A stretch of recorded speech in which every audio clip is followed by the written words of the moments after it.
good morning, Yash. Good morning, everyone. It's morning where we are, and in fact, where Yash Yeah, is, it's 7:30 in the morning, and yeah, me, it's 10 a.m. So I yeah, think it's good evening to our viewers in the U.S. and Canada and Latin America and South America, right? Yeah, mhm, and of course for our viewers in Asia as well. So today we are going to discuss email list building. Not mhm. we are going to discuss. It's actually Yash is going to teach us email list building and how to do cold outreach with Clientjoy. Yeah, All right. So yeah, this is for yeah. sure. Okay. So go ahead. So this is one of the lead generation hacks that we talked about a few episodes Mhm, ago, and now mhm. Yash is back to for us to dive in deeper on email list building and cold outreach. So Yash, Yeah, please. sure, absolutely. And so a few weeks ago, we spoke about how what are the lead generation hacks, what are the things that you can do to generate leads, and then and so today we are going to talk about how can you use email as a channel to both generate as well as to engage with them, and how do you do that, and what are some of the metrics that you should track, and so on and so forth, right? So that's primarily what we are going to be talking about. Just let me know, Elma, if you can see my screen. Can you see my screen? Yes, we can see your screen. Perfect. So, how can agencies and freelancers build a prospect list and do cold outreach? Right. That's primarily what we're going to talk about. Before we talk about that, though, I'll just give you guys a quick context, quick background on who I am, what I've done, where I'm coming from. The idea of this is purely to offer you context in terms of the kind of journey that I've had, and so everything that I'm about to say, you are able to put that in the similar context, right? So I did mechanical engineering, and then I worked as an investment banker for about half a decade before starting my own IT agency, along with my co-founder Anupama, who's also co-founder now at Clientjoy. And so both of us started that IT agency. We started with doing static websites. I would bring in the sales. Anupama would actually code them and then deliver it to them. And then slowly over a period of the next 4 or 5 years, we scaled that 2 people team to a 55 people team. We expanded from doing just websites to offering SaaS, fintech, and e-commerce web and mobile applications. We won a couple of awards along the way as well. And then we started realizing certain challenges with the agency business. And so to fix those, we started building Clientjoy, which is essentially a software as a service, right? And a little about Clientjoy.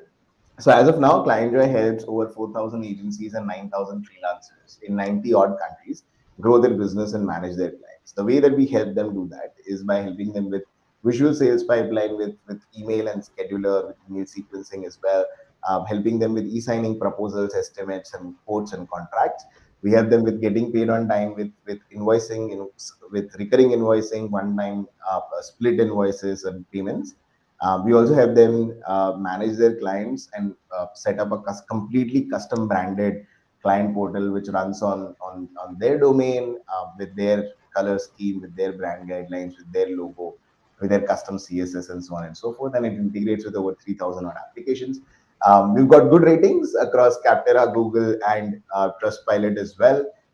And we won a couple of badges from G2. We are preferred partners with Payoneer, PayPal, as well as Stripe, right? So that's a little background on who I am, where I'm coming from, what I'm currently doing, and so on and so forth. And so here are what are some of the things that we are going to talk about, right? So firstly, we'll talk about why cold outreach. Why is it important? What are the some of the key reasons why you should consider doing that if you've not done that? Then we'll talk about what are the things that you need to set up your cold outreach or cold email engine. Then we'll talk about how do you actually build the lists of your prospect, how do you acquire accurate databases, and then we'll talk a little bit around experimenting, testing, what are the metrics to measure, what are the industry standard benchmarks, and then I have some free resources for you, right? That you can get to get you kick started on your cold emailing and cold outreach journey as well. Elma, at any point of time, if there are any challenges with my audio, so since I'm sharing the screen, I'm not able to see you or anything that's happening on the live screen that we have. So if there are any challenges or any issues, just let me know. Okay, And I'll, definitely. yeah, awesome. So here are three key benefits of doing cold email campaigns. Right? So the first is that it's predictable. Right. So once, so assume, just go into the future 6 months from now.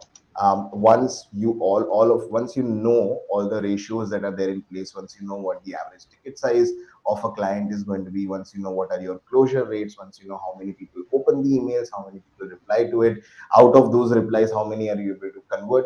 Once you know all of that, the cold outreach engine that you've built is very predictable. One of the key challenges that any agency or a freelance business faces is that the outflow, typically the cash outflow, is very predictable, right? Because you've got to pay your salaries, you've got to pay your rent, you've got to pay for your utilities, and so on and so forth. So on particular dates of every month, there's certain amount of cash that's going to go out.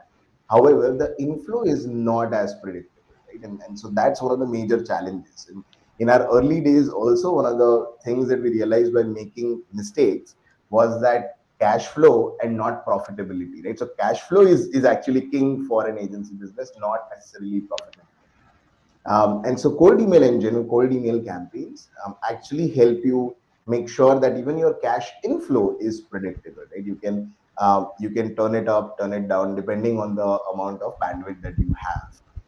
And second is that an email inbox is where your prospects are paying a lot of attention, right? And so when they are in their own email inbox, it's not like they're swiping up mindlessly, or it's not like they were doing something else and then suddenly your campaign or something about your organization popped up. They were in their inbox looking for an email, and that is exactly where you are also there. And so that's another advantage, right? Where your prospect is engaged with attention in the channel where you're reaching out to them.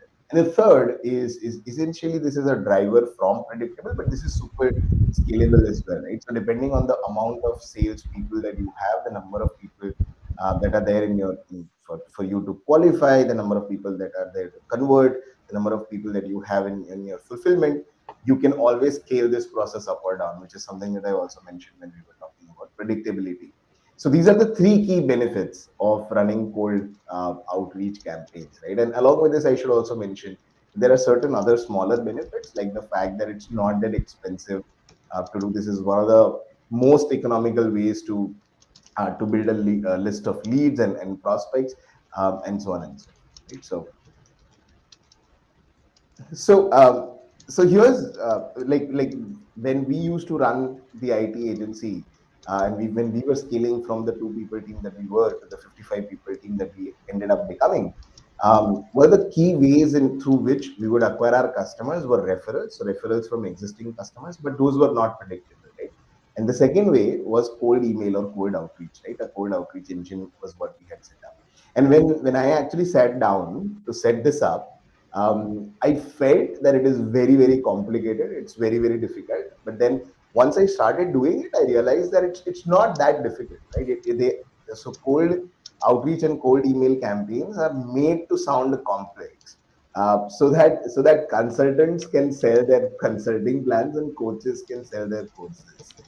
But it is not that difficult to do. You can start doing it right away. So there is a possibility that while we go through this session, a couple of times you might not understand something that I've shared with you, and it's just a Google search away. Or you could also ask questions over here, and I'd be happy to answer and expand upon that particular point. But please remember that don't be too intimidated by everything that you read and hear about running cold email campaigns. It's not that difficult, or it's not that complex, right?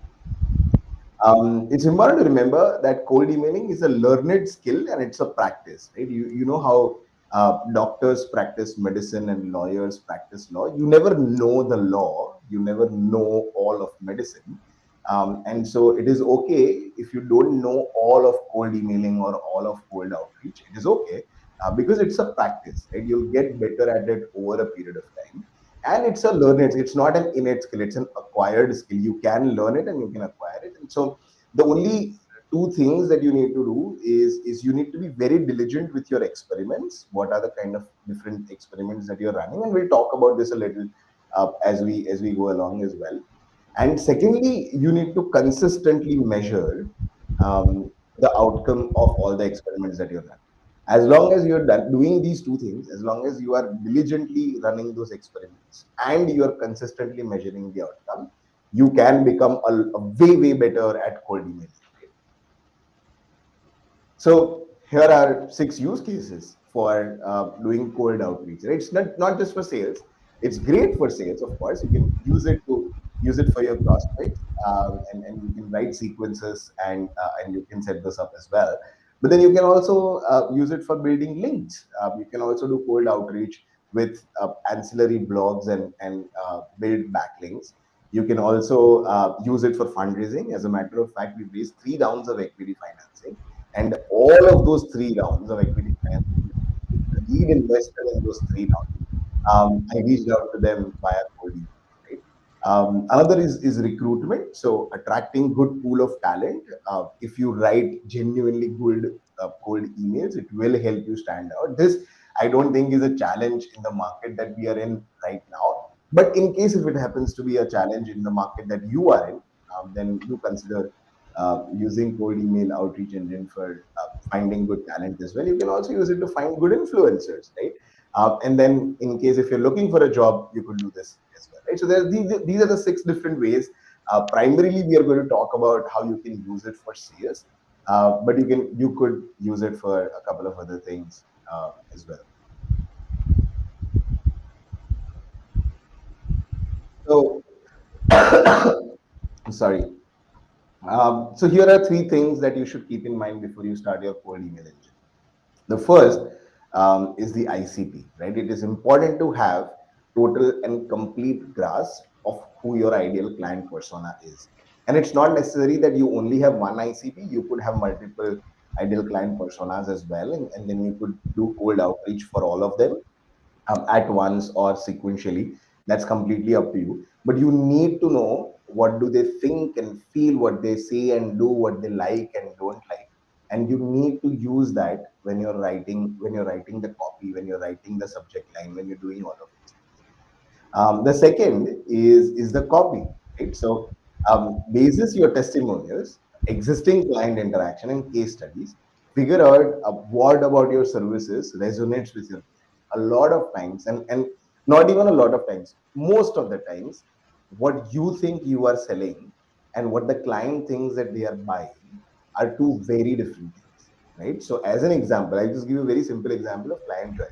At Clientjoy, the thing that we believe we are selling is an agency operating system, right? It's an operating system for agencies.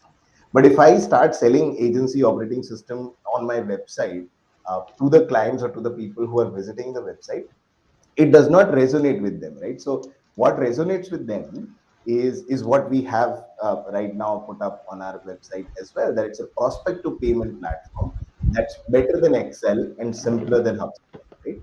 So they are already, they've used Excel at some point. They want something that's more powerful than that in this use case.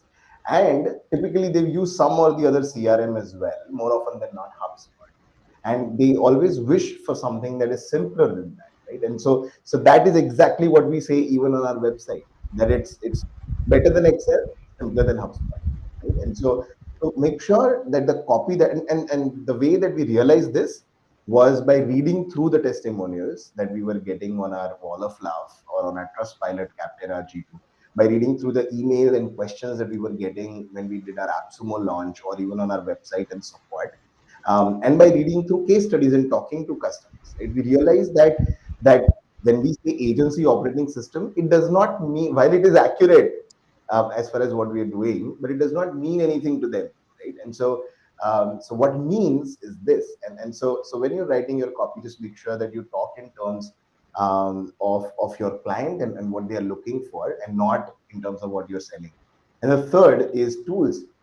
You will see that a lot of tools will make a ton of promises, right? And so they'll make a ton of promises that they cannot keep for sure. And so when you, before you start doing this, whatever tool stack that you choose, and I'll be mentioning some of the tools as well. Whatever tool stack that you choose, just make sure that they're offering you the right kind of data and using proper practices.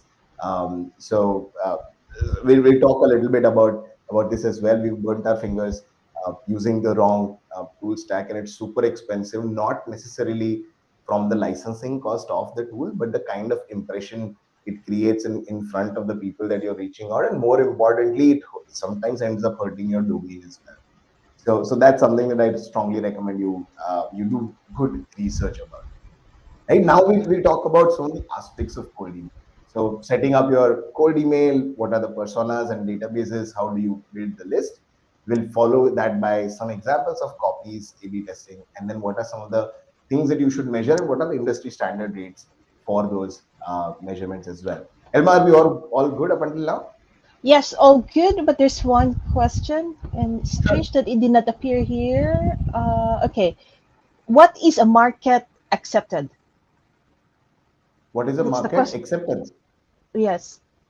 Okay, market acceptance. This is a very broad term. So, like acceptance of any sort is where whatever it is that you're doing, someone else is valuing you, and so like acceptance in relationships is whatever efforts that you're putting in, the better half that you have, or the spouse that you have, is valuing whatever efforts that you've done, and market acceptance is no different.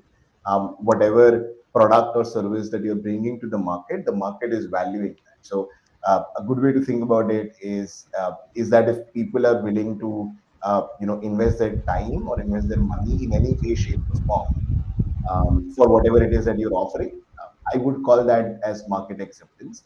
And when that happens at scale, sorry, I would call that as acceptance. And then when that happens at scale, I'd call that as market acceptance. I'm not really sure whether I understood the question. So the person who's asked this question, I don't know your name, but if you can give a little more context, I'd be happy to dive a little deeper and then share more around this as Okay, I'll ask for more context. well. Yeah. And so we'll move on to setting up your cold email, right? So here are the 6 key steps that you need to do before you start your cold email outreach journey. So the first one is buy 3 domains, right? So whatever domain name that you have. So let's say for Clientjoy, it's clientjoy.io. That's the main domain that we have, which is on which we have our website. And so buy some global TLDs, right? So the cold email outreach and all of those should not happen from your key domain, which is clientjoy.io in our case. Because in case if you do something wrong, the domain authority might be impacted, right? And so buy a couple of domains. 3 domains is ideal. So we have, as an example, clientjoy.app, clientjoy.co, and clientjoy.org. Right. So these are the 3 other domains that we use for our cold outreach. And clientjoy.io is where the website is at. Right. So buy 3 domains, then you get whatever it is that you're comfortable with, whether it is G Suite or Office 365. Add all of those domains to that workspace, whatever it is that you purchased, and add all of those 3 domains. You also want to set up your records. So we'll talk about this in the next slide. You set up your DKIM, SPF, and DMARC records for each of these 3 domains as well. Now add 3 users per domain, right? So it could be Dan, John, Natasha, whatever your names are. Please use your real names. Please don't use Acme Corp and John Doe. So whatever your real names are, create those 3 users for those 3 domains. And so now you have 9 unique email addresses. And then you start to warm up all of your email addresses, right? So for 4 to 6 weeks, we ourselves use Never Spam for by Allegro for warming up our emails through which we send out our cold email campaigns. You can, however, choose the email warm up that works for you. There are 5, 10, probably more, and Elma can name a few. There will be some email warm up tools that will be on sale this Black Friday as well, and so you may want to keep an eye out for that.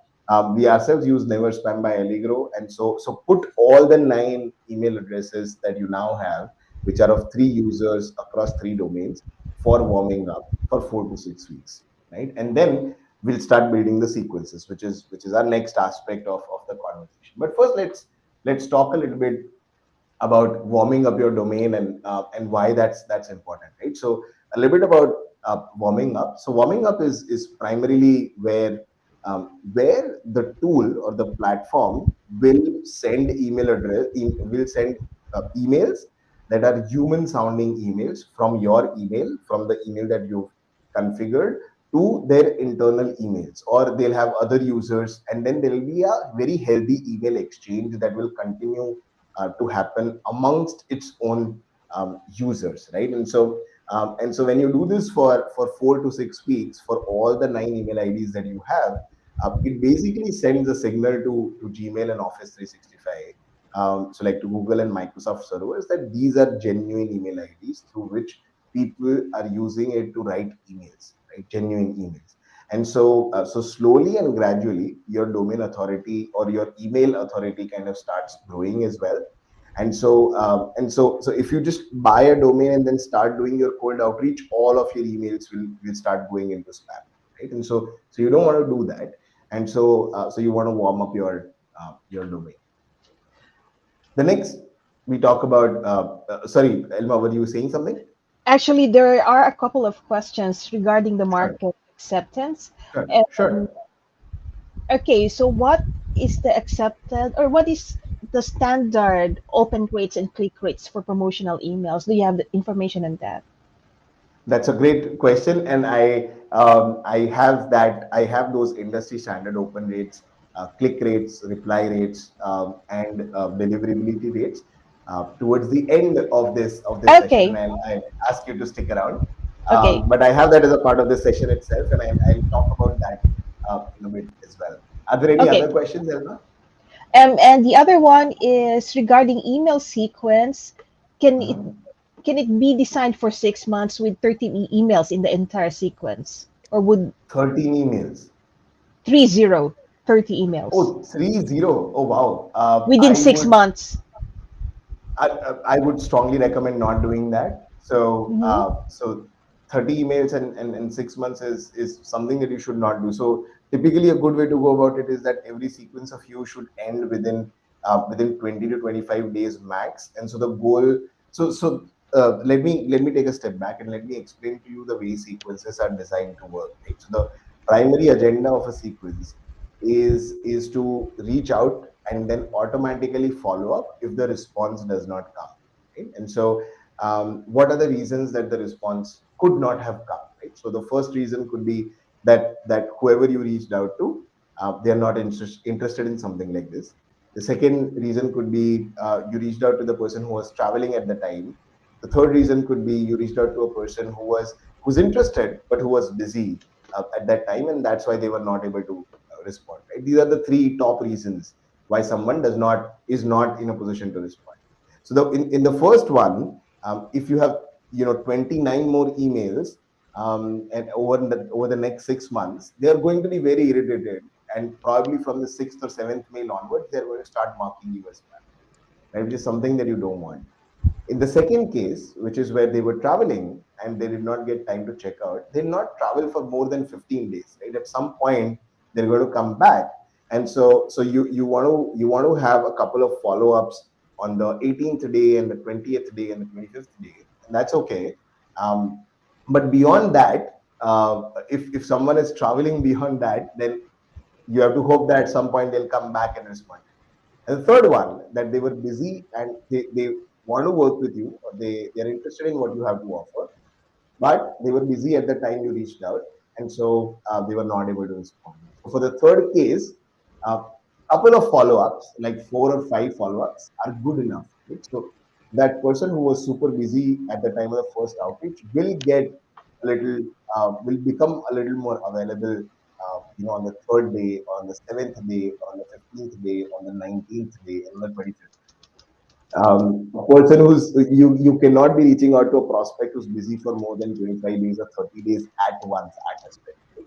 So 60 days, 6 months and 30 outreach is essentially writing an email to someone every 5 days and consistently following up. That's something that I would strongly recommend that you don't do. Because for all the three major reasons why people did not respond to your outreach, um, uh, it typically does not hold true for 20-25 days or more at a stretch, right? So great email sequences are 20 to 25 days, and anywhere between 5 to 12 emails and follow up. Okay, thank you. Yeah. And so now we'll talk about adding records up to your domain, right? So this is primarily what happens when you send out any email to anyone, right? So you are the sender. You compose and send out an email. The sender email server, which is your email server, inserts a DKIM signature, and then it goes to the recipient's email server, right? When the recipient email server receives this email, they check the reputation, they check whether you are blacklisted, whether you have the right authentication or not, and then it actually stores your email. And then after storing the email, it will check whether you have the policy, that is the DMARC policy. Are you adhering to DMARC policy or not, which is a combination of SPF, and DKIM. And then if the DMARC policy, you pass the check, then it appears in either inbox or promotion, or whatever the folders that they have, or it would go into quarantine. So the server itself will hold the email and not deliver it, or you'll be blocked from reaching out to them or put you in spam or junk. Right? And so it's important for you obviously to pass it. And so set up your SPF DKIM records and make sure that you adhere to the DMARC policies. Again, these are not difficult things to do. These are one-time setup for one domain. It takes less than 10 minutes to do it for each domain. And again, these are just one-time setups. Right? So here's what we recommend in terms of running experiments, right? So build three sequences of 5 emails each, right? This is where you design your experiments, and so you can try out with different offers, you can try out with different follow-ups, you can try out with different positioning. But at any point of time, only run 3 experiments, primarily because one person cannot keep track of more than 3 experiments. Build 3 sequences of 5 emails each, and design different positioning, and create different lists. And so I'll also tell you about what lists you should create and how you should go about it, and so on and so forth. So bear with me over here. Before we talk about that, we'll talk a little around personas and databases. And so building your lists of people that you'll actually have to reach out to. So what we recommend is that use 3 different personas, right? So get the one persona should be super high value people. The second are like the SMB or the mid market segment, which is where so the super high value, the list A that you have is high profitability, high revenue, high margin, right? So all of those. The list B that you have is kind of high revenue, low on profitability, low on impact. And the third are the C list that you have, which is basically things where you're not. It's just not your bread and butter. It's an ancillary service that you're offering, um, and it's okay even if it's not consumed or sold or interested in as much, right? And so you typically tend to run a lot more and different experiments with list C, because you're not really worried about what the outcome is. And then list A is actually where you spend a lot more energy, and then you get a lot better outcomes as a result as well. Now, moving on to how do you build databases, right? So you need 2 things. One, you need a scraping tool, and so you'll be able to find a lot of web scrapers that are available out there. We at Clientjoy use this platform called Phantom Buster. It's truly an amazing platform, and I recommend you check it out as well. Acha, while I say names of all of these tools, and I'll say even more names going forward. Oh, sorry, I think I triggered Siri on my this thing. Just give me one second. No Yeah. problem. Um, yeah. So I was just saying that while you build your databases, I'll be naming a lot of tools, and I should mention that I'm only affiliated with Clientjoy. I don't get any affiliate commissions. We don't have any professional arrangement or any economic arrangement with any of the tools that I'm going to name. Obviously, apart from Clientjoy, in this conversation, right? So we use a tool called Fandom Buster, but feel free to find a scraper that works for you. It also automates scraping. And then the second category of tools is you're going to need email discoverability tools, right? So you have tools like Apollo or Hunter, wherein if you paste someone's LinkedIn URL or LinkedIn profile, it will give you their email address. And even better, they have their Chrome extensions. So when you make a query, make a search query on LinkedIn. So as an example, you could search for chief executive officers in New York, right? And so LinkedIn will give you a list of like probably 10,000 CEOs of companies in New York. And then you can filter it down by saying that, hey, their industry should be in digital marketing. Their company size should be anywhere between 5 to 100.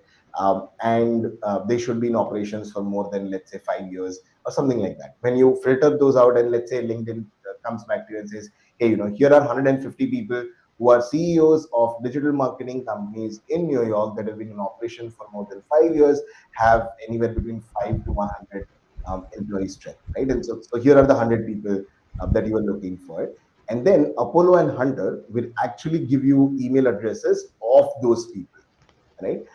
That's primarily what these tools do. Again, you can use any of the other email discoverability tools that exist out there. We use both Apollo as well as Hunter for us.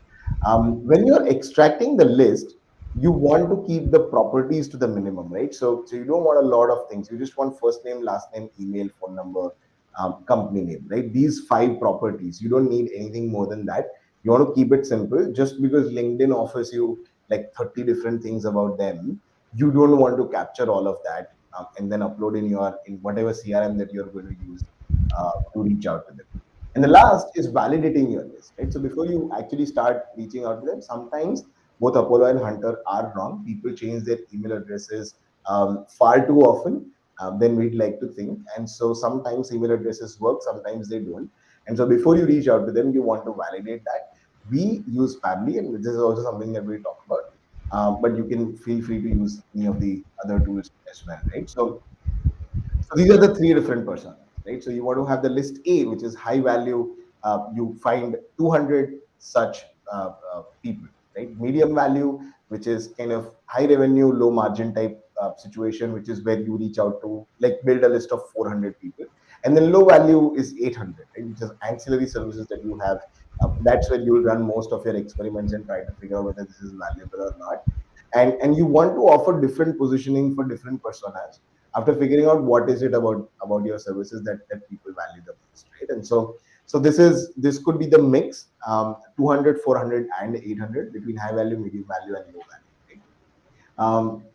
Building databases, as I've already shared with you, Apollo.io and Phantom Buster.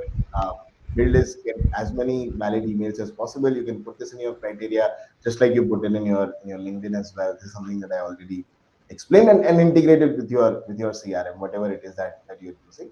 And so we use Pably Email Verifier for validating the database that we just generated from Apollo and Hunter. And the primary reason is you want as little bounce rates as possible for your campaigns. And please don't so like in our early days, I would think that I having high bounce rate does not hurt me. Why do I care about the bounce rates? But actually you will have to care about the bounce rate, because Google and Microsoft care about bounce rates, right?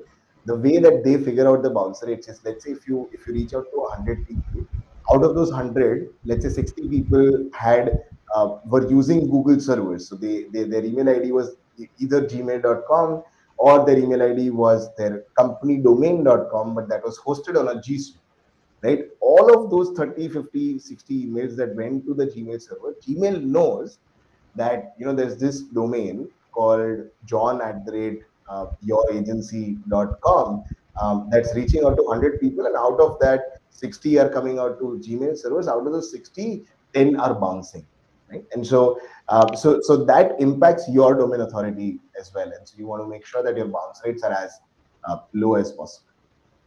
Now we'll talk about how do you write cold email copy, A/B testing, and measurements. Measurements is actually where we'll talk about the industry standard. It will answer the question that Elma you asked a bit a while ago as well, right? And so for different personas, what you want to do is, for high value persona, you want to make it super personalized, right? So you want to look at their social media, look at their personal website, look at something that they've been doing recently, and if you have a point of view, if you have an opinion, mention that in your cold email and reach out. The second is medium value. So you can have a paragraph about your organization. Just put it in something like copy.ai, or there are tons of AI writing tools that I've been hearing about a lot lately, that you can just use that and then have different versions of sorry, yeah, and have different versions of of the copy written for you. And then low value is super basic. You just want to have very simple email sequencing. Hi, first name. I am Yash from Clientjoy, and we help X agencies in X countries run their business better. I was just looking at company names profile, and I thought that you might be interested in what we have to offer. Would you like to get on a quick call or something to that effect, right? So it's fairly simple, and you've written basic copy for that, right? Here are some principles for writing copy for email sequences. So the first is the structure, right? So first name, Patrick, intro, so which is typically something around your subject. Love your thoughts around SEO, right? Super generic, does not have to do with what you're offering, does not have to do with what your services are, but just mention to them something that they've been doing and they are working on. Then talk about problem, the consequence of that problem, solution, and call to action, right? So that's typically what you talk about, right? So hi, Patrick, love your thoughts on around the SEO. Agency owners don't have visibility, leading to poor cash flow management. Clientjoy helps you gain visibility, worth a chat. So this is just a structure, right? This is not the copy, but that's the structure that you want to go for, right? So problem, consequence, solution, call to action. That works in most places, right? So not just email sequencing, that works in meetings that you are having with your clients as well. Problem, consequence, solution, call to action, right? um, don't use images, not in your signature, not in your email, not as an attachment. Just don't use images in your email, right? Keep your emails to 75 words or fewer. So you don't want more, don't take up a lot of their time. Just be very clear, very precise with what you're trying to do. Only one call to action. Don't add multiple call to actions that, hey, if you want to have a chat with me, click the link here. If you want to see our portfolio, click here. If you want to read our testimonials, click here. You don't want to add multiple links or multiple call to actions. Just one call to action, and that's good enough. And no jargons, right? So people like to understand simple things. Just keep it as quick, as simple as possible. Make sure that they don't have to take cognitive load in their effort of talking to you. um, Here are some examples of copy. Here are some experiments that we run at Clientjoy. And again, these are not the actual copies; these are just the structures. But copy number one, or experiment number one, is agency owners don't get paid on time, leading to financial stress. Clientjoy helps you automate follow-ups. Right. Um, Another experiment that we run is agency owners find CRMs complicated, leading to low adoption internally. Clientjoy is simple and effective. Another iteration is agency owners use 5 different tools, leading to poor client experience. Clientjoy helps you unify everything in one place. You realize how the same platform that we have, which is Clientjoy, we are able to have different problem, different consequence, different solution, and then same call to action. Right? Everything else is the same. Only the problem, consequence, solution changes. The solution also actually is the same, but what we are writing about the solution, the benefit of the solution, changes from copy to copy. Right. So these are just three of them. We run 21 such experiments, and then we figure out what works well for a particular market. So I'll tell you what. Since we work with 13,000 people from 90 countries of varied age groups, the youngest user that we have is, I think, 15 or 16, and the oldest customer that we have that I've come across is 72. And so when you have to write something to people whose age could be anywhere between 16 to 72, and who could be from 90 different countries, and like varied culture, varied background, different priorities at different points of their lives, you need to run a lot of experiments to figure out. So as an example, the positioning that we've seen work for Clientjoy in India is very different than what works in Singapore. It's very different than what works in Europe. It's very different than what works in the US. So as an example, people in India are very obsessed with working. They want to get ahead in life, and there's something about Indians that they want to work harder, and that is kind of the key, because they come from a different sort of a family background. But if you reach out to a person in the Europe, then in their cases, it's more about work-life balance, right? And so to an Indian founder, to an Indian agency owner, I want to pitch that, hey, Clientjoy will help you grow, and I want to cater to their ambitions. And then to a European agency founder, I want to say that Clientjoy will help you save time because I want to pitch the work-life balance over there, right? And so the same thing that can help an Indian founder grow and a European founder save time. But you want to figure out what works for whom, right? Here are some examples of follow-ups that you could write. So, reached out to you a couple of days ago. Did you get a chance to go through it? Here's a quick 2-minute video to give you a complete overview. Another way of following up is you talk about another pain, right? As an agency owner, I know that things can get really busy, and you might not have had that time to check out my last message. So, I wanted to bring this to your attention. This will earn you more time for yourself. Copy three. So another way to follow up is to include proof. So previously we had 13,000 users from 90 plus countries reduce their turnaround times for prospects and get paid on time from their clients. Would you be interested in exploring how we could do the same for you? Right. So you can have different sorts of follow-ups as well. All of your follow-ups don't have to be like, hey, I reached out to you. Can Did you get a chance to check out that email? You want to offer, in some cases you want to offer some resource, in some cases you want to talk about some other pain, in some cases you can include some testimonial, some case study that you've done and so on. Now we'll talk about and answer the question that you also asked Elma earlier. Mm-hmm. So measurement of rates. What are the rates that you should measure? So if you're not hitting below numbers, you want to iterate on the ideal client. So there are two things that could be wrong. We'll talk about that in a bit. So here are the different type of emails, right? So if you're sending a personalized email, acha, by the way, all of your emails should have a deliverability of 98% or higher, right? So less than 2% bounces, or less than 2% spam or junk. And so this talks about your domain reputation. This talks about whether you set up your domain and email IDs correctly or not. You've added the SPF DKIM records or not. The DMARC policy has been properly applied or not. Have you done the proper warm up of your email IDs and domains or not? Right. So this deliverability should be 98%. Just no conversation, no context, nothing like that. It just should be 98% or higher. Now, if you're writing a super personalized email, which is what I'm recommending, write to high value prospects. You typically want to have 60 to 80% open rates, 10 to 15% reply rates, and typically 3% bookings. So if you write 100 custom personalized cold email, you want to get at least 3 meetings out of those. Similarly, for semi-personalized, 50 to 70 open rates, 5 to 10 reply rates, and 1.5% bookings. And templated, which is what the examples of which I showed to you are typically you'd get 40 to 60% open, 2.5 to 5% reply, and 0.5% bookings. Right. So these are industry standard rates. We at Clientjoy do a little better than this, and you should also aspire to do a little better than this. If these are not your rates, so if your deliverability is 98% and if still you're not seeing your rates, that means that the ICP and the copy, the ideal client persona that you've created and the copy of the emails that you've written, you need to change that and you need to iterate on that as well, right? So use a CRM for email sequencing, a robust platform that helps you in not just sending emails, but also do other things. And so sending emails is just the beginning. You need processes across your agency from the time someone becomes your prospect to the time that they make you payment, from prospect to payment. And you might have guessed which CRM am I going to recommend. It's Clientjoy.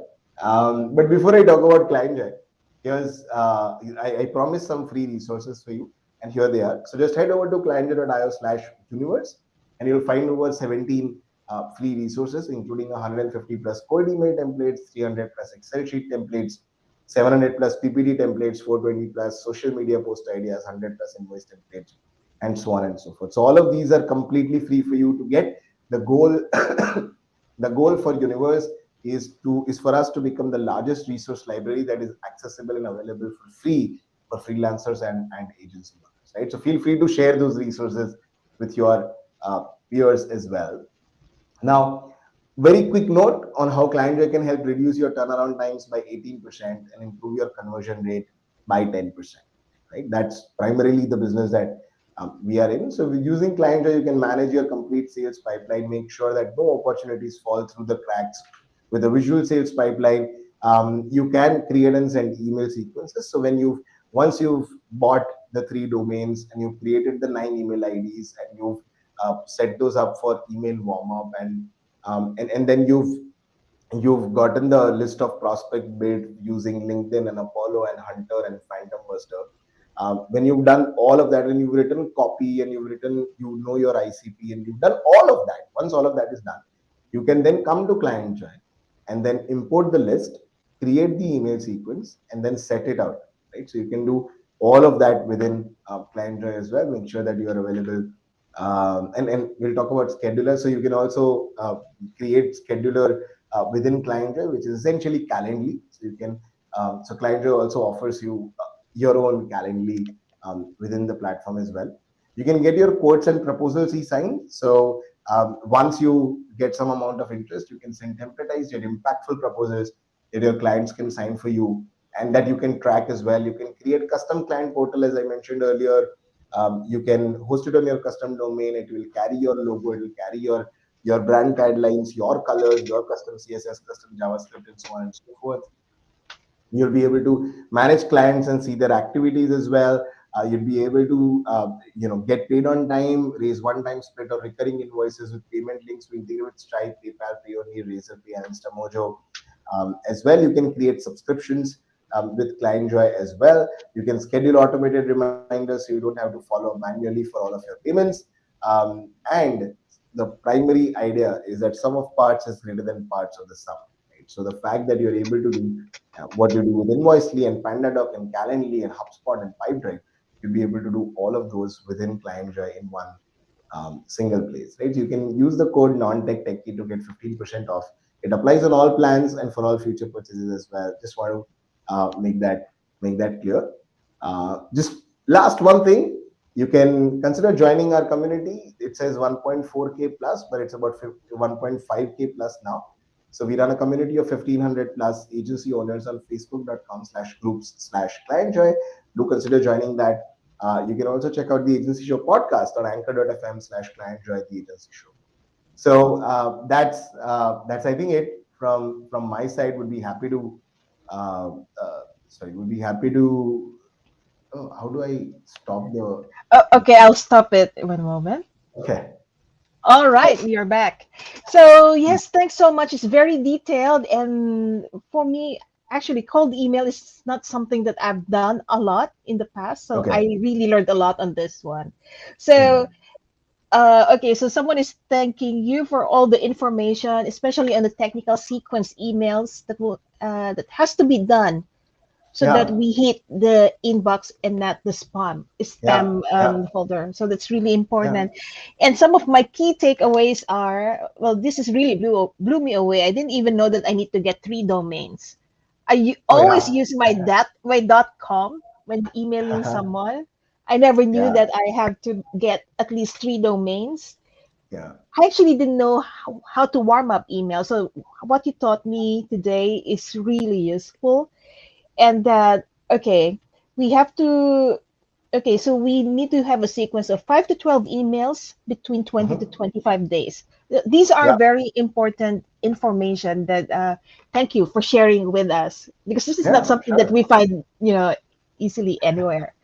So Sure. thanks so much. I believe not much questions now, but can we talk Mhm. about Black Friday deal? Sure, we can. So what do you want me to do? I take you to the Black Friday page and talk about what we have on offer. Yes, I think that's the best, so that Sure. they know the black, because everybody is now, hey, Black Friday deal, Black Friday deal. What do we have? Sure, no, Okay. so our Black Friday deal is available right on the website. You can click over here and it'll take you to the Black Friday page that we have, and it's already up and running, and you can come and check it out. So primarily, the Black Friday deal that we have is available over here, right? So um, what do you we're trying to offer as much as possible, and so we're offering 50% off for up to 20 users. And so as the more the number of users and licenses that you buy, the better the percentage of discount is. And so for one user it's essentially a 10% discount, but for 3 users it's 15%.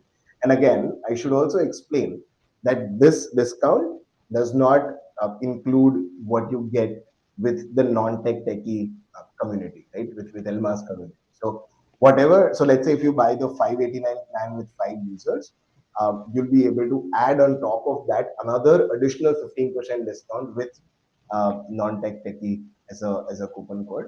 And so that would bring a total discount to about 35 odd percent from the regular pricing that we have, right? And so that's the plan that we have. It's fairly simple. You have the number of users that you want, you can purchase the number of users over here. And then all plans include everything that we've built up until now. So it includes pipeline and list view, bulk import leads, tracking email, Gmail, Outlook integrations, availability preferences, recurring payments with Stripe, Payoneer, PayPal, Instamoto, auto reminders, 1,000+ embeds in your client portal, completely mobile responsive, file sharing, white labeling. Email sequences we launched, I think about a couple of months ago. That's also included. We work with Zapier, Pabbly, integrating Make apps in Spider. You can create, and then here are some interesting things that are upcoming. So we are going to be building multiple sales pipelines, bringing in workflow automation. We are going to be working on lead forms, integration with Square, which is a payment gateway, making your dashboard that we have already a little smarter, and then offering multilingual support as well. So these are some of the things that we'll be working on. But as of now, that's primarily the offer that we have. And so the goal at here's another interesting thing that I want to share with you, right? Which is that we have a measured ROI of $8.7 for every dollar that you invest in the first year itself. Right? In the first 12 months, every dollar that you invest in Clientjoy, there's a measured ROI of 8.7 uh, dollars, right? So that's the Black Friday deal that we have over here in place. You'll be able to check it out on clientjoy.io/Black Friday deal, or just go to our website and click on the link in the header and you come over. Okay, that really sounds good, this offer. But I do Yeah, have another question. You mentioned about 3 domains earlier with three yeah, users, right? So that is total nine. Am I yeah, right? Yeah, total 9 emails. So do I yeah. need to get 9 users for Clientjoy? Because I need to send from those emails, right?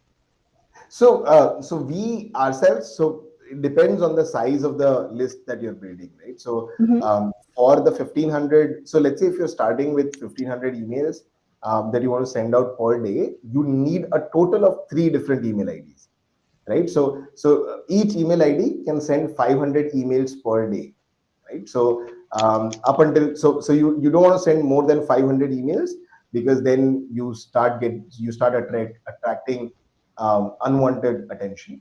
And so let's say if you're sending out to 515, so we use 9 different email IDs and 3 different domains and all of that, because we send a lot of emails to a lot of people, right? And so that's primarily why we use that. However, if you are going to reach out to, let's say, 500 people a day, you need one email ID on one domain, which is not your core domain, right?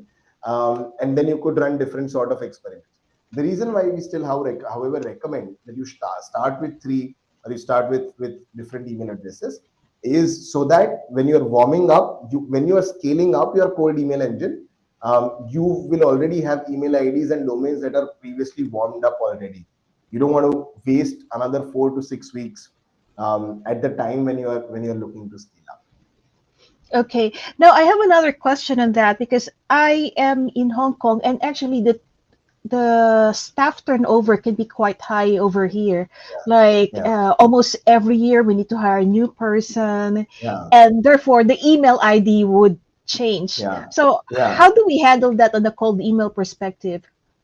So a good way to handle that is like the best way to handle that we've seen and we've also implemented it is just create different versions of the founder email IDs, right? So as an example, I have, so my core is Yash at clientjoy.io, which is the email that I actually use. I don't use it for cold emails, which is the email that I use to talk to people in my company and outside.